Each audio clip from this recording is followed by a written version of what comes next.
মাত্র তফসিল ঘোষণা করলো কালকে, মানে কোনো প্রসিডিওর শুরু হয় নাই, সম্ভবত 29শে ডিসেম্বর থেকে শুরু হবে এটার পদ্ধতি, মানে কার্যক্রম, নমিনেশন সাবমিট করা, প্রত্যাহার করা ইত্যাদি ইত্যাদি। সেখানে আজকে আপনার এই গুলিবিদ্ধ হওয়াটা অনেকগুলা বার্তা দেয়। 1 নম্বর হইল, কেন তাকে গুলিটা মারা হইল, কে মারলো? কে মারলো তো আমরা বলতে পারবো না, মারা হইল কেন, কিন্তু কেন সেটা অনেকগুলো বিষয় চলে আসে, অনেকগুলা বিষয় চলে আসে। 1 নম্বর বিষয় চলে আসে, এরকম ঘটনা আল্লাহ মাফ করুক, এরকম এই ঘটনা যেন আজকে একটা ঘটলো, কিন্তু শুধু তাই নয়, এর আগে কিন্তু চট্টগ্রাম মাঠে একই ঘটনা ঘটছে। চট্টগ্রাম মাঠে যখন ঘটছে তখন তফসিল দেওয়া হয় নাই, প্রার্থী ঘোষণা করে যে কোনো দলের সে প্রতিদ্বন্দ্বী হইতে পারে। মাঠে 3টে দলই আছে, বিএনপি, জামাত আর হাদি এই মুহূর্তে বলতে গেলে। তো সেক্ষেত্রে হাদি তো প্রতিদ্বন্দ্বী হওয়ার মতো কেউ না অন্য 2টা দলের কাছে, তুলনামূলকভাবে। রেজাল্ট কি হবে আমরা জানি না, কিন্তু আপাত দৃষ্টিতে তাই মনে হয়। এটা বোঝা যায় পরিষ্কার, যারা করছে তারা হয়তো চায় দেশে একটা অস্থির অবস্থা, নির্বাচনটা না হোক। কেন না হোক? নির্বাচিত হওয়া মানে একটা দলকে হয়তো 5 বছরের জন্য ক্ষমতায় যাবে, এটাই হয়তো পতিত সরকার ভাবছে বা পরাজিত শক্তি তারা ভাবছে। কিন্তু যদি সেটা না হয়ে কোনোভাবে নির্বাচন বাতিল হয়ে যায় এবং সরকার চলে যায়, কারণ আমার একটা বদ্ধমূল আমি বক্তব্য অনেক দিন ধরে দিয়ে আসছি যে ইউনূস সাহেব থাকবেন না। এবং লক্ষণীয় ব্যাপারটা আপনি দেখেন, ইউনূস সাহেব কিন্তু যা বলছে তাই করতেছেন। ফেব্রুয়ারি এসে তফসিল নির্বাচন হবে, তাই হইতেছে, তফসিল দিচ্ছেন। এই ইউনূস সাহেবরে অনেকে অনেক কিছু বলছেন, অথর্ব বলছেন, বিশ্বাসঘাতক বলছেন, এবং উনি ব্যাংকের এমডিগিরি ছাড়তে পারেন না, কাজে ক্ষমতা ছাড়বেন না, এরকম কথা, এবং উনি সবসময় মিথ্যা প্রতিশ্রুতি দেন, এগুলোও বলেছেন। সেদিক যদি আমি বিবেচনায় নেই, তাহলে কিন্তু যথাসময়ে তিনি তফসিল, তিনি বলবো না, তার প্রতিশ্রুতি অনুযায়ী নির্বাচন কমিশন দিছে। এখন এই যে গুলিটা হইল এবং তার মাথার ভিতরে গুলি, এটা খুবই ঝুঁকিপূর্ণ অবস্থা আছে। আমরা জানি না ফলাফলটা কি হবে, বাট এই একটা ঘটনা কিন্তু বহুজনকে আতঙ্কিত করে, নাম্বার 1। নাম্বার 2, আমরা কিন্তু অনেক সেন্টারে বলি ঝুঁকিপূর্ণ সেন্টার নির্বাচনের সময়, যে ঝুঁকিপূর্ণ সেন্টারের জন্য কিন্তু আলাদা একটা প্রোটেকশনের ব্যবস্থা করা হয়। সেখানে যদি ফোর্স বেশি লাগে ফোর্স দেয়, আবার সন্ত্রাসী এলাকায় যদি কোনো সেন্টার থাকে সেখানে ফোর্স বেশি দেওয়া হয়। প্রশাসনের ভাবা উচিত কোন প্রার্থীগুলা ঝুঁকিপূর্ণ, মানে এখন ভাবার সে সময়টা আসছে না? অবশ্যই আপনি কোন প্রার্থীটা ঝুঁকিপূর্ণ ব্যক্তি হিসাবে। ঝুঁকিপূর্ণ অনেকগুলো কারণে। এই হাদিরা কিন্তু পরাজিত শক্তির বিরোধী শক্তি হিসেবে স্টাবলিশড। এনসিপির লোকগুলো পরাজিত শক্তির বিরুদ্ধে শক্তি হিসেবে স্টাবলিশড। মুখে যে জগৎ কথা বলুক, এরা স্টাবলিশড, মানে তারা টার্গেটেড, আপনি এটা বলতে চাচ্ছেন? হ্যাঁ, অর্থাৎ তাদের জন্য ঝুঁকি আছে, তাদের জন্য ঝুঁকি আছে, কারণ তারা পরাজিত। আমি একটা কথা বলতে এখানেও বলছিলাম যে ভিকটিম যারা, অর্থাৎ যে সরকারটাকে তাড়ানো হয়েছে তারা ভিকটিম। একমাত্র ভিকটিম যদি জীবিত থাকে তখন ভিকটিম বুঝতে পারে তাকে তাড়ানোর ব্যাপারে সবচেয়ে রোল বেশি কাদের ছিল। যেহেতু ভিকটিম জীবিত, ভিকটিম মারা গেলে এক্সওয়াইজের দাবি করতে পারতেন, আপনি করছেন, আমি করছি, উনি, আমরা সবাই করছি, কিন্তু কে টার্গেট, কে মেইন ফোকাসে কারা, সেটা কিন্তু তার কাছে। From day 1 NCP K target করা হয়েছে, মিডিয়া তাদেরকে অ্যাসাসিনেট করা শুরু করছে। মিথ্যার কিছু নাই এখানে, আমরা দেখতেছি তো। এটার মানে হচ্ছে, আমি বলছি তারা ঝুঁকিপূর্ণ। তবে প্রশাসনের নৈতিক দায়িত্ব ছিল যারা ঝুঁকিপূর্ণ তাদের প্রতি এক্সট্রা কেয়ার রাখা, এবং এটা পরিষ্কার বোঝা যায় যে তারা ঝুঁকিপূর্ণ। আর কারো ঝুঁকি নাই, কেন নাই? তারা অনেক বড় দল এবং জামাত ওয়েল অর্গানাইজড, মানে জামাতের কথা যদি বলি আমি, সেই হিসাবে আমরা মিডিয়ায় আমরা এসে যা বলছি, অন্যান্যরা যা বলছে, এবং ব্যক্তিগতভাবে একটা লোকের টার্গেট করে নিয়ে যেভাবে টক শোতে অ্যাসাসিনেট করছে তাদেরকে, ক্যারেক্টার অ্যাসাসিনেট, অথবা তারা ওই টাকা খাইছে, এইটা করছে, ওইটা করছে, দুর্নীতি করছে। আমার কাছে মনে হয় যে মানে বাংলাদেশে একমাত্র কি এরাই দুর্নীতিবাজ, এই বিষয়টা এরকম মনে হয়েছে। এবং এই কারণে আমি বলছি, আমি তাদেরকে পক্ষপাতী করতে মানে মিডিয়ার আপনার রোলটা আপনি বলছি। আর দ্বিতীয় কথা হলেই আপনাকে বিবেচনায় নিতে হবে, নির্বাচন যেহেতু একটা হইতেছে, ঝুঁকি কোন প্রার্থীর ঝুঁকি বেশি সেই প্রার্থীদের অবশ্যই মনোযোগ দিতে হবে, তাই নয়তো প্রশাসনকে জবাব দিতে হবে একসময় কেন এগুলো হচ্ছে। ধন্যবাদ অ্যাডভোকেট আবু হানিফ রাজ্জাককে। আমি সবকিছু আপনার যে বক্তব্যের মাঝে আমি এই জায়গাটা আসতে পারি, দেশে অস্থির অবস্থা এবং নির্বাচন বানচালের যে উদ্দেশ্য, অন্যতম একটা উদ্দেশ্য এই হাতি টার্গেটের আজকে যে ঘটনা। ইয়েস, ওকে, তাহলে এটা দিয়ে আমি একটু শরীফ শরীফ এই জায়গাটা যাব, এই বিষয়টা জানবো। পাশাপাশি হচ্ছে 2জন মোটরসাইকেল আরোহী এসে তাকে গুলি করে চলে গেল, একদম তাকে টার্গেট করে গুলি করা হয়েছে। এবং হাদি কিছুদিন আগে তার একটি স্ট্যাটাস দিয়েছিলেন এবং সেখানে তাকে প্রায় 30টির অধিক দেশি বিদেশি নাম্বার থেকে ফোন কল এবং SMS এর মাধ্যমে থ্রেট করা হয়েছিল এবং সেটা উনি তার ফেসবুকে স্ট্যাটাস দিয়েছিলেন। তো সব কিছু মিলিয়ে আমি যেটা জানতে চাচ্ছি যে হাদি এবং হাদির পরিবার যে থ্রেটের মধ্যে ছিল এটা দেখার দায়িত্বটা আসলে কার? আপনাকে ধন্যবাদ, দর্শক শ্রোতাদেরকে ধন্যবাদ, আমার সাথে আলোচককে শুভেচ্ছা। হাদির উপরের যে হামলাটা এটি নিন্দনীয়, অগ্রহণযোগ্য। একই সাথে আমি হাদির দ্রুত সুস্থতা কামনা করে আমি কয়েকটা কথা বলতে চাই। প্রথমত, নির্বাচনকে ঘিরে সহিংস ঘটনা এটি প্রথম নয়। আপনারা চট্টগ্রামের কথা বলেছেন, কিন্তু আপনারা পাবনার কথা বলেননি, যেখানে বিএনপির একজন প্রার্থীকে একেবারে সরাসরি গুলি করা হয়েছে এবং সেই গুলির সাথে একজন জামাত কর্মী জড়িত, তাকে গ্রেপ্তার করা হয়েছে। ভুলে গেছেন? তো আমরা প্রথমে বলা হয়েছিল পাবনার যে গুলি করেছে তার রাজনৈতিক কোনো পরিচয় নেই এবং পরিচয় আড়াল করার চেষ্টা করা হয়েছে, এবং আপনাদের টেলিভিশনের অনলাইনে তার পরিচয় সহ তার ছবি সহ প্রকাশ করা হয়েছে। সুতরাং সহিংস ঘটনা এটি প্রথম না, সহিংসতা ইতিমধ্যেই শুরু হয়েছে। দ্বিতীয় জায়গাটা হচ্ছে, আমি দুপুরের পর থেকে দেখছি আমাদের সাবেক তথ্যমন্ত্রী হাসান মাহমুদ চলে গেছেন, কিন্তু অনেক হাসান মাহমুদকে রেখে গেছেন। সেটি হলো, কোনো ঘটনা ঘটলেই তাৎক্ষণিকভাবে আমি আমার জায়গা থেকে, আমার হাতে একটা চাইনিজ মোবাইল আছে, এটাই হচ্ছে আমার জ্ঞানের একমাত্র সব থেকে বড় উৎস। আমি আমার মনের মাধুরী মিশিয়ে একটা স্ট্যাটাস দিয়ে দিলাম। যেমনিভাবে রাজশাহীর চরাঞ্চলে একটা কুড়ে ঘরের মধ্য থেকে 2 জনকে গ্রেপ্তার করার পর হাসান মাহমুদ ঢাকায় বসে তাৎক্ষণিকভাবে বলে দিতেন বিএনপি এবং জামাতের জঙ্গিরা গ্রেপ্তার করেছে। রানা প্লাজা ধসে পড়ার সঙ্গে সঙ্গে যেভাবে সেই সময় স্বরাষ্ট্রমন্ত্রী বলে দিতেন বিএনপি জামাত ধাক্কাধাক্কি করে ফেলে দিয়েছে, এখনো সেই ভূত আমাদের মাথার মধ্যে আছে। বাংলাদেশে যা কিছু ঘটছে আওয়ামী লীগ করছে, যা কিছু ঘটছে ভারতের ওপার থেকে হচ্ছে। তাহলে আপনার একজন অপরাধী, আপনার একজন শত্রু, সে তো অনবরত চেষ্টা করবে আপনার ক্ষতি করার জন্য।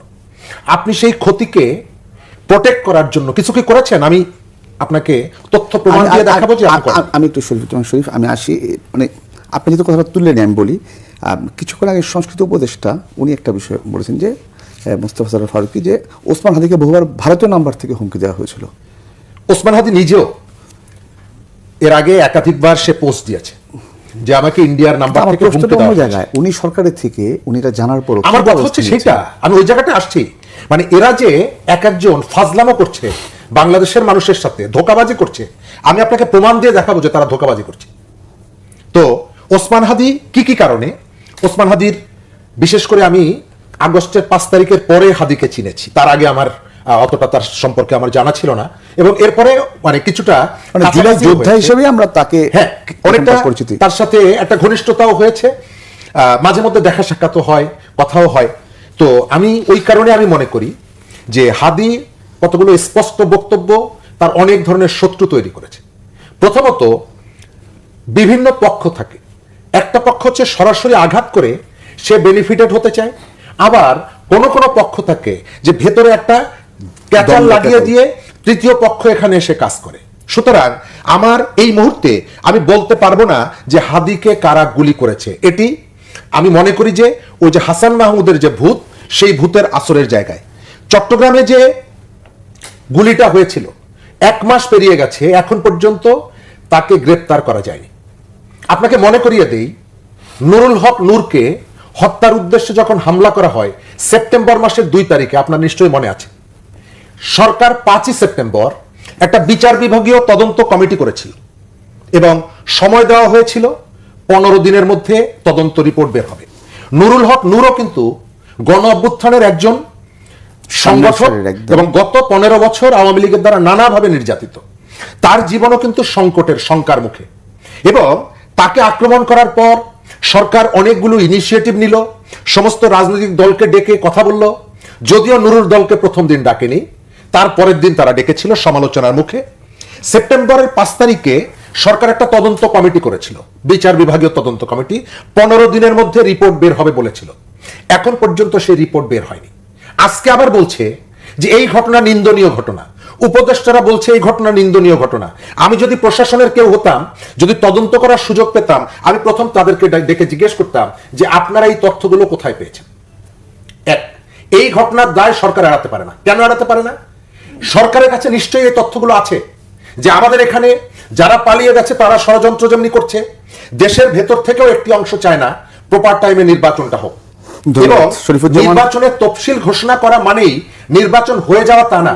আপনার মনে থাকার কথা 2006 সালের 22শে জানুয়ারি যে নির্বাচন, সেই নির্বাচনে পোস্টার পর্যন্ত ছাপা হয়ে গিয়েছিল, তারপরে সেই নির্বাচন আটকে গেছে। এখন নির্বাচন ভন্ডুল করার জন্য অনেকে অনেক জায়গা থেকে কাজ করে, হোয়াইট কালারে এসেও কাজ করে, ডার্ক কালারে এসেও কাজ করে। সুতরাং এখন পর্যন্ত আমি বলবো না যে নির্বাচনটা একটা অর্থবহ নির্বাচন, একটা গ্রহণযোগ্য নির্বাচন। আর তার প্রতিশ্রুতি মোতাবেক তফসিল সরকার, বলবো না নির্বাচন কমিশন, সরকার বলছিল এই সময়ের মধ্যে হবে, এবং সেটা সব দলের সাথে ঐক্যমত্যের ভিত্তিতেই বলছে, সবাই মেনে নিছে। তারপরে এই তফসিল আলটিমেটলি আসলো। এখন যদি মনে করেন আমরা সব এই 16 মাস সরকার ভুল করছে, আপনাদের সবার বক্তব্য অনুযায়ী কিছুই পারেন নাই বইলে আমার ফায়দাটা হবে কি? আমার ফায়দাটা হবে কি? আমার তো নির্বাচন তুলতে হবে। রাজনৈতিক দলগুলো সবসময় বলছে যে নির্বাচিত সরকার আসলেই সব ঠিক হয়ে যাবে। আমার কাছে সূত্র নাই, ঠিক হয়ে যাবে কিভাবে? রাজনৈতিক দলকে ঠেলেই তো আবার ইউনূস সাহেব আসছিল, রাজনৈতিক দলকে ধাক্কা দিয়ে সরিয়েই তো তারা আসছিল। তো ঠিক হয়ে যাবে যদি এই কারিশমা থাকে, তাহলে ওনাদেরও তো সহযোগিতার দরকার। এখন তো ইলেকশন কমিশন আর বড় বড় রাজনৈতিক দল যে স্টেক হোল্ডার গুলো, তার সাথে প্রশাসনিক স্টেক হোল্ডার, তাদের তো একটা জায়গা আসতে হবে যাতে নির্বাচনটা তুলে আনা যায়। এই যে ঝুঁকিপূর্ণ, মানে আমি তো বারবার বলতেছি, ঝুঁকিপূর্ণ যাদেরকে মনে করা হবে তাদের নিরাপত্তা দেওয়া দায়িত্ব প্রশাসনের এবং নির্বাচন কমিশনের। আমি নির্বাচন কমিশনের সরকারকে আলাদা করছি না, বাট ইনফ্যাক্ট কাগজে কলমে তারা আলাদা। এখন এটা নিয়ে যেমন ধরেন আজও পর্যন্ত এই যে হাদিকে গুলি করলো, এটা দিয়ে আইন শৃঙ্খলা পরিস্থিতি একটা চিত্র তো আসে, পরিষ্কার একটা চিত্র আসে, প্রকাশ্য দিবালোকে মেরে চলে গেল একদম। এবার আসেন একটা হারানো অস্ত্র, কতগুলো অস্ত্রকে লুট হয়েছে, সেই অস্ত্রগুলা আদৌ লুট হয় নাই, উদ্ধার হয় নাই। আচ্ছা, ভালো কথা, উদ্ধার হয় নাই।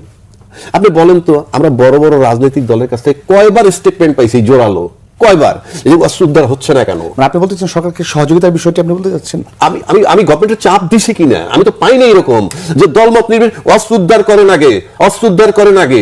আপনার সাথে মিটিং এ বসতেছি বারবার, অস্ত্র উদ্ধার করেন, পাইছেন আপনি এরকম? আমি তো পাইনি। এই বারবার তাকে বলার পর যদি আমরা আজকে বলতে পারতাম অনেকে কিছু করে, এগুলো তো ইউনূস সরকার তো বললে বলবে আমি তার সে তো ফেব্রুয়ারিতে চলে যাবে বা নির্বাচন দিয়ে চলে যাবে। সে এমন কতগুলো কাজ করছে, আমি বুকে হাত দিয়ে বলতে পারি যে এই কাজগুলো খুব জরুরি ছিল। না, তার মানে হচ্ছে কি সামনে যে আমরা গভর্নমেন্টের যেটা সুষ্ঠু এবং অবাধ এবং শান্তিপূর্ণ যে নির্বাচনের যে সেটা তো বার্তা নাই আমার কাছে। আচ্ছা, কেন বলি? এই যেটা বললাম হারানো অস্ত্র উদ্ধার হয় নাই, আমি কোন রাজনৈতিক দল দৃঢ় চিত্তে বারবার রিপিটেশন পাই নাই, গেল এক।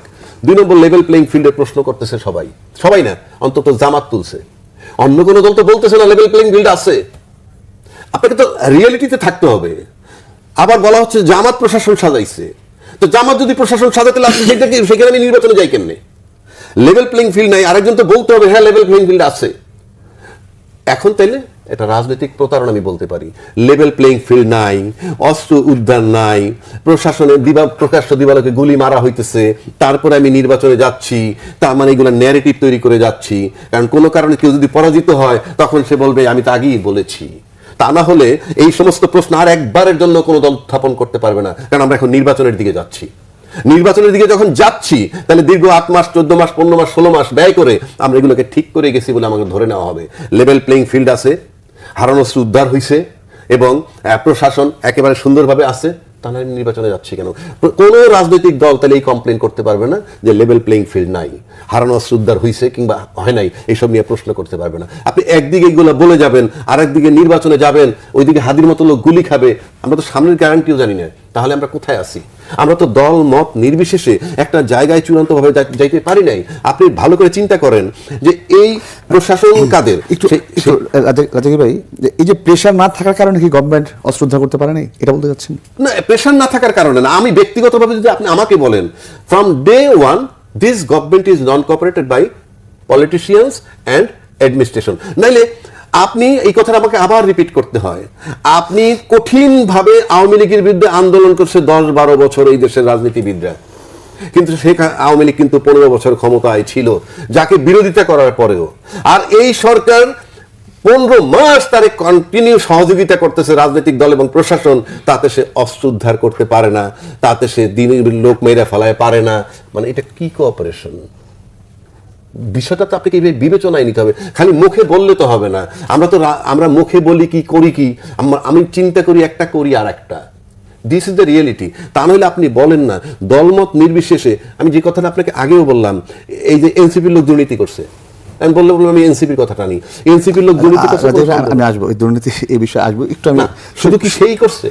শরীফ ভাইয়ের কাছ থেকে আমি একটু আসি। শরীফ ভাই যে বিষয়গুলো নিয়ে আসছেন, যে লেভেল প্লেইং ফিল্ড, অস্ত্র উদ্ধার, সবকিছু অন্যান্য রাজনৈতিক দলগুলা তাদের যে অসহযোগিতা সেই বিষয়টি বলে গেলেন। তো সামনে ইলেকশন, এখন যে প্রার্থীর উপর যে হামলার ঘটনা ঘটলো, তো অন্য যারা প্রার্থী এরাও তো নিরাপত্তাহীনতা এখন ভুগছে। যে কেউ, ধন্যবাদ। শুধু প্রার্থীরা নিরাপত্তাহীন না, যে কেউ। বাংলাদেশে শেখ হাসিনার সময় এক ধরনের ডাইমেনশন নিয়ে এখানে বিরোধী পক্ষকে দমন করার অ্যাক্টিভিটিগুলো চলতো। এই সময়কালে 5ই আগস্টের পর থেকে আর একটা ভিন্ন মাত্রা এসেছে, সেটি হলো মব সন্ত্রাস আইন নিজেদের হাতে তুলে নেওয়া, যেটাকে সরকার বিভিন্ন সময় প্রমোট করেছে।